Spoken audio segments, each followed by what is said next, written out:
Hello guys, today I've got Samsung Galaxy Z Fold 8 Ultra and I'm going to show you how to perform a factory reset.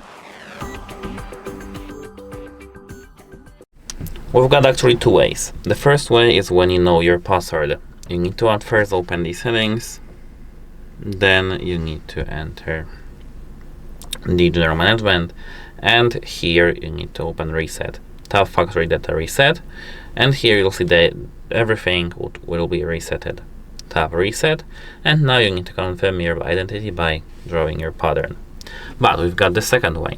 At first, turn off your phone by holding power and volume down button. Power off and then power off. Once your phone is completely powered off, you need to plug the cable into the charging port, which is plugged into the PC. The charging port needs to support the data transfer. Now, keep holding simultaneously power and volume up buttons till you see that we are in the recovery mode.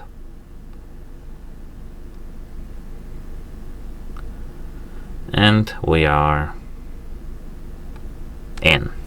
Here we've got wipe data and factory reset. You need to click this volume down button and click power, wipe data / factory reset. And then you'll need to confirm that you want to wipe data and everything will be okay. Of course, you'll need to remember your password to your account, Google account that was logged in here, because here we've got something called Google FRP. That's it. Bye.